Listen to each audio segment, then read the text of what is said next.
Hello dear students, कैसे आप लोग? उम्मीद करते हैं अच्छे होंगे। स्वागत है आपका आपके YouTube channel target with Ramakant में। डियर स्टूडेंट्स, आज का जो चैप्टर है रिडॉक्स रिएक्शन।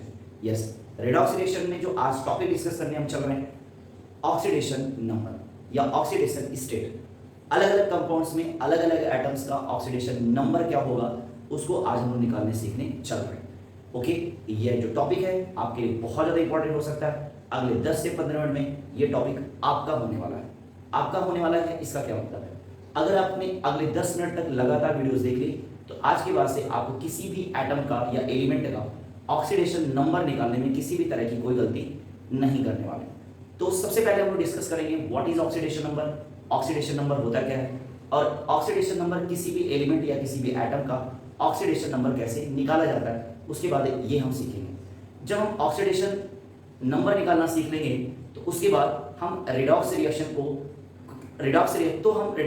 में ऑक्सीडेशन और रिडक्शन पहचानना सीखेंगे। यस, किसी भी रिएक्शन में ऑक्सीडेशन कहाँ हो रहा है, किसी भी रिएक्शन में रिडक्शन कहाँ हो रहा है, बाय द ऑक्सीडेशन नंबर भी क्या किया जा सकता है, सीखा जा सकता है। यस, आप रिकॉल कर पा रहे होंगे क्लास 10th में आपको टाइप ऑफ केमिकल रिएक्शन पढ़ाई गई थी। टाइप ऑफ केमिकल रिएक्शन में आपको ऑक्सीडेशन एंड रिडक्शन रिएक्शन पढ़ाया गया था। वहां पर आपने क्या सीखा है? वहां पर आपने सीखा था ऑक्सीजन का एडिशन, हाइड्रोजन का रिमूवल ऑक्सीडेशन कहलाता है। हाइड्रोजन का एडिशन, ऑक्सीजन का रिमूवल रिडॉक्स रिएक्शन कहलाता है। बट अभी आप क्या हो चुके हो? बड़े हो चुके हो। दैट मीन्स आप 11th क्लास में पढ़ चुके हो, पहुंच चुके हो। अब आपका थोड़ा सा लेवल बढ़ना चाहिए। तो अब हम रिएक्शन में oxidation and reduction by the oxidation number क्या करेंगे, निकालना सीखेंगे। लेकिन सबसे पहले हम लोगों को सीखना है किसके बारे में, ऑक्सीडेशन नंबर कैसे निकाला जाएगा। तो चलिए देखते हैं कि किसी भी एलिमेंट का या एटम का ऑक्सीडेशन नंबर कैसे निकाला जाता है। ओके, आइए तो चलिए देखते हैं कि ऑक्सीडेशन नंबर क्या होता है। ऑक्सीडेशन नंबर डिस्कस करने के बाद हम लोग डिफरेंट एलिमेंट्स के ऑक्सीडेशन नंबर निकालना सीखें। यहां पर क्या दिया हुआ चेक करिएगा। The charge which an atom of the element has in its ion appears to have when present in the combined state with other atom. Okay, ध्यान से समझिए। कह रहा है कि the charge which an atom of the element has in its ion कह रहा है कि कोई भी एलिमेंट या कोई भी एटम जो अपने आयंस बनाता है, लिसन, जो अपने क्या करता है, आयंस बनाता है, वही उसके ऑक्सीडेशन नंबर कहलाते हैं। पहला पॉइंट है ये। यहां से लेकर के यहां तक आप क्या करिए, डिस्कस करिए। The charge which an atom of the element has in its ion, जो चार्ज कोई एटम अपने एलिमेंट में रखता है वह उसका क्या कहलाता है, ऑक्सीडेशन नंबर कहलाता है। एग्जांपल्स देखिएगा, जैसे सोडियम आपका एक एटम है। यस सर, सोडियम आपका एक एटम है और इसने अपने 1 इलेक्ट्रॉन लूज किए हुए हैं एंड आफ्टर लूजिंग 1 इलेक्ट्रॉन इसके पास चार्ज कितने का आ गया है, +1 का आ गया। जब इसके ऊपर +1 का चार्ज आया है तो सोडियम की जो बैलेंसी है बेटा, क्या जो सोडियम की बैलेंसी है या जो चार्ज हो कितना है, +1 है, और इसका जो ऑक्सीडेशन नंबर जो हो जाएगा वह भी क्या हो जाएगा, +1 हो जाएगा। The charge which an atom of the element has in its ion is equal to its oxidation number. Okay, calcium है, इसने अपने आउटर मोस्ट सेल से कितने इलेक्ट्रॉन निकाले हैं, 2 इलेक्ट्रॉन निकाले हैं एंड इट्स बिकम +2। ओके, तो इसकी बैलेंसी कितनी हो गई, इसकी बैलेंसी हो गई +2 और इसका ऑक्सीडेशन नंबर क्या हो गया, इसका ऑक्सीडेशन नंबर कितना हो गया, +2। ओके, आगे बात समझ। इसी तरह से Mn जो दिया हुआ है, after losing 2 electron it's become Na+2। Okay, तो ऑक्सीडेशन नंबर क्या हो गया, +2 हो गया। लेकिन अभी यहां पर देखिए क्या दिया हुआ है, यहां पर दिया है appear to have when present in the combined state with the other atom. Okay, अब यहां से डिफिनेशन चेंज हो रही है। यहां से डिफिनेशन ये चेंज हो रही है कि ऐसा नहीं है कि कोई एलिमेंट जो है, जो उसके ऊपर एक्चुअल चार्ज होता है उसका ऑक्सीडेशन नंबर भी उतना ही होगा। यानी कि जब एलिमेंट किसी कंबाइंड स्टेट में किसी अदर एलिमेंट के साथ पाया जाएगा तो it may be possible that its oxidation number या इट्स बैलेंसी चेंज्ड। ओके, क्या हो जाए, चेंज हो जाए due to the presence with the other atoms. जैसे अगर मैं आपको बात करूं कार्बन अपने आउटर मोस्ट सेल में 4 इलेक्ट्रॉन लेता है और इसकी बैलेंसी कितनी हो जाती है, इसकी वैलेंसी हो जाती है -4 और इसका ऑक्सीडेशन नंबर क्या हो जाएगा, इसका ऑक्सीडेशन नंबर होगा -4। आगे बात समझ। लेकिन एक्चुअल में जब यह किसी कंपाउंड के फॉर्म में पाया जाएगा, जैसे फॉर्मिक एसिड में, अगर मैं कहूं कि फॉर्मिक एसिड में कार्बन का जो ऑक्सीडेशन नंबर होगा कितना होगा, तो ऑक्सीडेशन नंबर जो कार्बन का है वह फॉर्मिक एसिड में कितना हो जाएगा, +2 हो जाएगा। यानी कि वैलेंसी में कितना है, -4 है। और एटम में, उसमें कंपाउंड में जब कंबाइंड स्टेट में पाया गया है, किसी अलग अलग एटम के साथ पाया गया है, तो उसकी जो ऑक्सीडेशन नंबर हो क्या हो रहा है, चेंज हो रहा है। तो दोनों बातें कनेक्ट कर पाए हैं। तो ये कहना कि किसी एलिमेंट के पास जितनी वैलेंसी होती है वही उसका ऑक्सीडेशन नंबर कहलाता है। It may be wrong, it may be wrong, but some cases में सही है। जैसे सोडियम के केस में क्या है, सही है, क्योंकि सोडियम फ्री स्टेट में पाया गया है तो उसका ऑक्सीडेशन नंबर +1 हो जाएगा। बट अगर वह कंबाइंड स्टेट में पाया जा रहा है तो कंबाइंड स्टेट में उसके साथ आने वाले जो एटम हैं उसके ऑक्सीडेशन नंबर को क्या करेंगे, अफेक्ट करेंगे।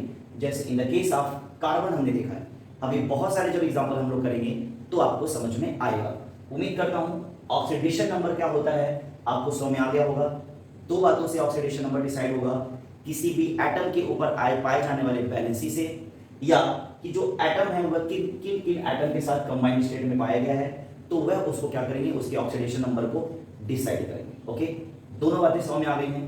अब देखते हैं कि डिफरेंट कंपाउंड्स के ऑक्सीडेशन नंबर कैसे निकाले जाते हैं। यकीन मानिए अब आपको ऑक्सीडेशन नंबर निकालने आने वाला है। तो चलिए देखते हैं। तो चलिए देखिए, बहुत सारे क्वेश्चंस मैंने लिखे हैं। क्वेश्चन का टर्म क्या है, पहले उसको देखते हैं, किसका ऑक्सीडेशन नंबर निकालना है उसको देखते हैं। क्वेश्चन क्या कह रहा है, calculate the oxidation number. Oxidation number निकालना है, किसका निकालना है, सल्फर का निकालना। Calculate the oxidation number of sulphur in the following molecules और आयंस। ओके, मॉलिक्यूल्स और आयन में सल्फर का क्या निकालना है, ऑक्सीडेशन नंबर निकालना है। तो आइए सॉल्यूशन करना शुरू करते हैं। पहला सॉल्यूशन है, पहला क्वेश्चन है H2S, और H2S में पहला क्वेश्चन है आपका H2S, और H2S में सल्फर का क्या निकालना है, आपको ऑक्सीडेशन स्टेट निकालना है या ऑक्सीडेशन नंबर निकालना है। तो देखो सबसे पहले आपने क्या करना है, यहाँ पर करना है 2 × H प्लस आपको करना है S = 0। सारे एटम्स को आपने एडिशन के फॉर्म में जोड़ दिया और जो एटम जितने दिए हैं उसको आपने लिख दिया। ओके, उसके बाद अब आपको क्या करना है, जो एटम्स हैं उनके चार्ज लेने हैं। क्या लेने हैं, चार्ज लेने हैं। सल्फर का तो निकालना ही है, तो जो सल्फर का निकालना है तो उसके चार्ज नहीं लिए जाएंगे। तो यहाँ क्या हो जाएगा 2, और हाइड्रोजन के ऊपर कितने का चार्ज, +1 का चार्ज, 1 + S हो गया = कितना हो गया, 0। अब क्या हो जाएगा 2 + S = 0, या 2 इधर आएगा तो सल्फर का ऑक्सीडेशन स्टेट क्या आ गया, -2 आ गया। क्या आ गया, -2 आ गया। सल्फर का ऑक्सीडेशन स्टेट कितना आ गया, -2 आ गया। अब जरा चेक करिएगा, नेक्स्ट का देखिएगा। नेक्स्ट मैंने लिया हुआ है H2SO3 लिया हुआ। इसमें H2SO3 में आपने निकालना है किसका ऑक्सीडेशन नंबर निकालना है, सल्फर का निकालना है। तो सल्फर का आपको ऑक्सीडेशन नंबर निकालना है, तो अब आप क्या करोगे, 2 × H plus sulphur plus 3 × oxygen = 0। Okay, अब आपको पता है, ध्यान से देखेंगे, H के ऊपर +1 का चार्ज और ऑक्सीजन के ऊपर -2 का चार्ज।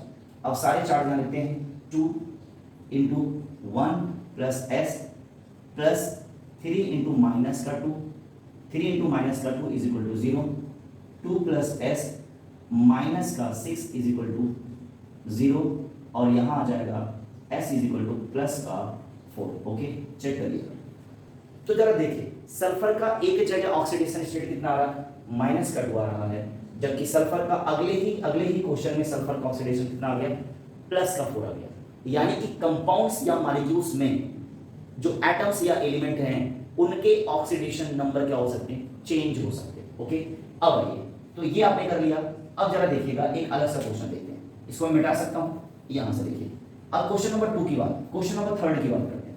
जब क्वेश्चन नंबर 3 की बात करेंगे तो आपको SO4 -3 का क्या निकालना है, ऑक्सीडेशन स्टेट निकालना है या ऑक्सीडेशन नंबर निकालना है। किसका, SO4 -3 में ऑक्सीडेशन नंबर निकालना है किसका, सल्फर का।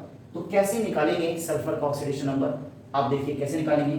यहां लिखा आपने सल्फर +4 × ऑक्सीजन = अब यहाँ -3 आया था, तो यहाँ पर क्या करोगे, = के इधर जहां आप 0 लिखा कर रहे थे वहां पर आप क्या लगाओगे, -3 लगाओगे। देखो चेक करो, जो चार्ज होते हैं अगर प्लस में होता तो +3 हो जाता, -3 दिया है तो -3 हो जाएगा।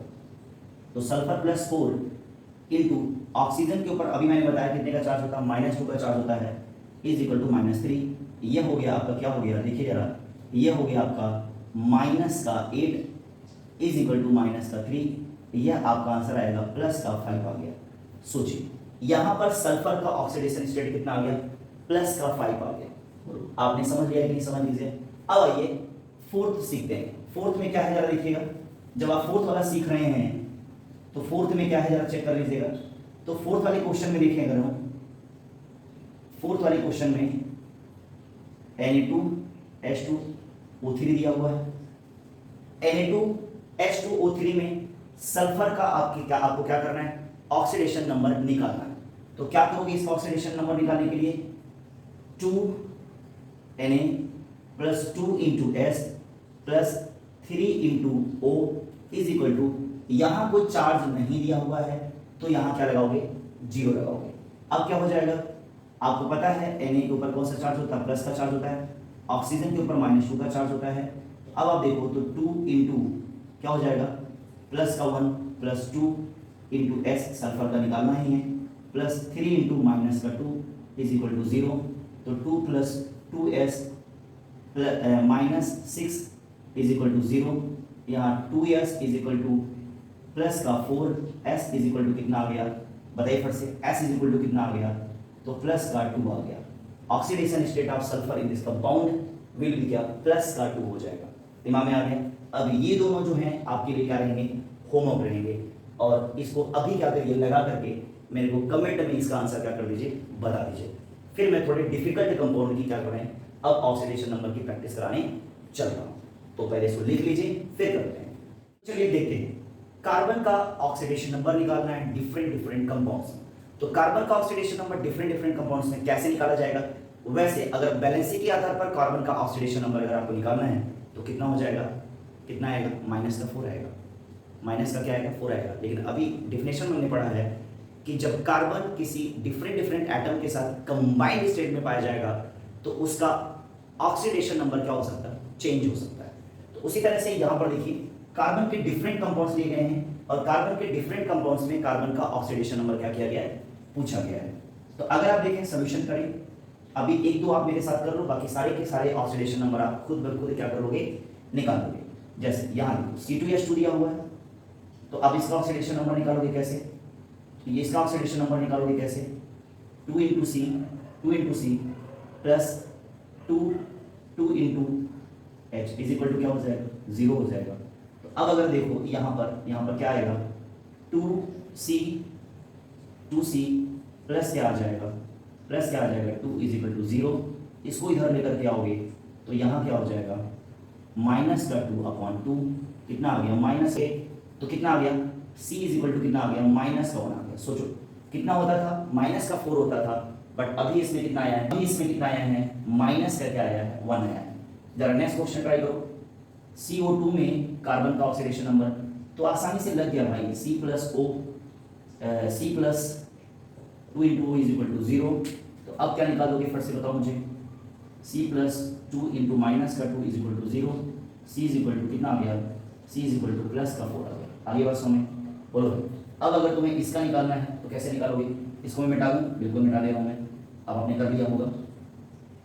जरा मैं इसको निकालता हूँ, अभी मैंने आपको निकाल के बताया भी था, HCOO और H आप क्या कर सकते हैं, H plus C plus 2 into O plus H is equal to 0। 2 into O क्यों किया मैंने, 2 ऑक्सीजन ऑलरेडी दिया हुआ है यहाँ, क्या हो जाएगा 1 प्लस C प्लस, अब ये क्या हो सकता है, प्लस 2 इंटू माइनस का 2 प्लस 1 इज इक्वल टू 0। ये हो जाएगा 1 प्लस C प्लस माइनस का 4 आ जाएगा, यस माइनस का क्या आ जाएगा 4 प्लस का 1 is equal to 0, C is equal to plus का 2 हो जाएगा इसका ऑक्सीडेशन स्टेट, ओके, या ऑक्सीडेशन नंबर। तो बाकी सारे आप निकाल पाओगे कि नहीं निकाल पाओगे। तो इस तरह से कार्बन कंपाउंड्स के क्या निकाले जाते हैं, ऑक्सीडेशन नंबर निकाले जाते हैं। तो मुझे उम्मीद है कि आप लोग ऑक्सीडेशन नंबर निकालने में क्या हो गए हैं, अब परफेक्ट हो गए हैं। ओके, 1-2 क्वेश्चन और अच्छे से प्रैक्टिस करा देते हैं, बढ़िया क्वेश्चन प्रैक्टिस करा देते हैं, उसके बाद आप अपनी बुक से बहुत सारे कंपाउंड्स के ऑक्सीडेशन नंबर क्या करिएगा, निकालिएगा। देखिएगा कि आप ऑक्सीडेशन नंबर निकालने में आज के बाद से फंसोगे नहीं। ओके, तो पहले से आप नोट करो, फिर मैं बताता हूँ। तो चलिए dear students, find oxidation number of underline atom. यहाँ पर अलग अलग कंपाउंड्स दिए गए हैं, उसमें अलग अलग एटम्स पे क्या किए गए हैं, अंडरलाइन किए गए हैं, और उनके ऑक्सीडेशन नंबर निकालने की बात चल रही है।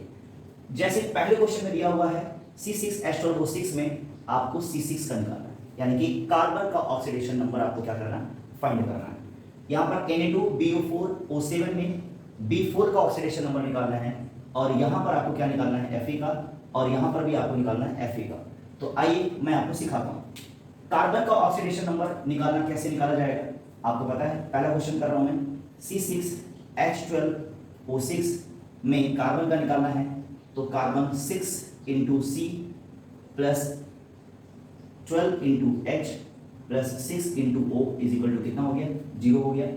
अब यहाँ पर ये क्या हो जाएगा, C6 हो जाएगा प्लस 12 इंटू H प्लस 1 हो जाएगा प्लस 6 इंटू माइनस का 2 इज इक्वल टू 0 हो जाएगा। यस है ना। अब आप देखिए क्या लिखा था आपने H की वैलेंसी प्लस 1 होती है, ऑक्सीजन की वैलेंसी -2 होती है।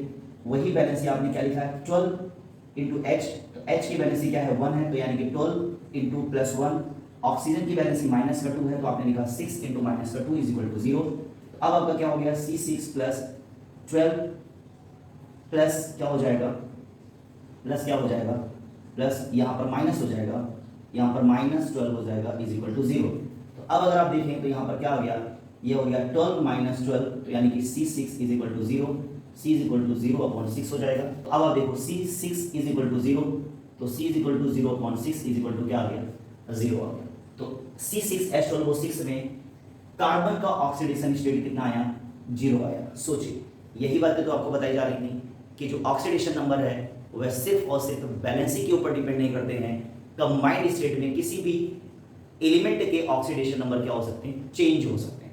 ओके, अब आप देखो अगला क्वेश्चन, इसको आपने कर लिया होगा, इसको मैं रफ कर दे रहा हूँ। अगला क्वेश्चन आप ट्राई करते हैं, अगला क्वेश्चन आप ट्राई करता हूँ मैं, ये तो आप कर लोगे, कोई दिक्कत नहीं आएगा। इसको मैं आपको बताता हूँ, ठीक है, इसको मैं बताता हूँ। Na4FeCN6 दिया हुआ है, ऑक्सीडेशन नंबर निकालना है। ऑक्सीडेशन नंबर इसमें Na4FeCN6, CN का होल 6 में Fe का ऑक्सीडेशन नंबर निकालना है, कोई दिक्कत नहीं है। तो आप क्या करोगे, 4 into Na plus Fe plus 6 into CN is equal to 0। तो अब क्या है आपको पता ही है, ठीक है, कि Na की वैलेंसी कितनी होती है, प्लस की 1, और CN की वैलेंसी कितनी होती है, माइनस की 1 होती है। तो अब आप इसी का यूज करके कर लोगे, इंटू प्लस का 1 plus Fe plus 6 into minus का 1 इज इक्वल टू 0। तो यह हो गया 4 प्लस Fe माइनस का 6 इज इक्वल टू 0। Fe की वैल्यू कितनी आ जाएगी, प्लस की 2 आ जाएगी। आगे बात सुने, यानी कि आयरन की जो बैलेंसी है, यानी कि आयरन का यहाँ ऑक्सीडेशन नंबर कितना आ रहा है, प्लस का 2 आ रहा है, ठीक है। बाकी इसको आप इसी तरह से क्या कर पाओगे। आई थिंक आपको ऑक्सीडेशन नंबर निकालने अब आ गया है। ओके, बचे हुए ऑक्सीडेशन नंबर की प्रैक्टिस आप अपने बुक से करिए। अगर कोई दिक्कत आ रही है तो कमेंट में मेरे को बता सकते हैं कि सर इस कंपाउंड में इस एटम का ऑक्सीडेशन नंबर कैसे निकाला जाएगा। डेफिनेटली मैं आपको उसको क्या करूँगा, समझाऊंगा। उम्मीद करता हूँ कि आपको ऑक्सीडेशन नंबर निकालने आ गया होगा।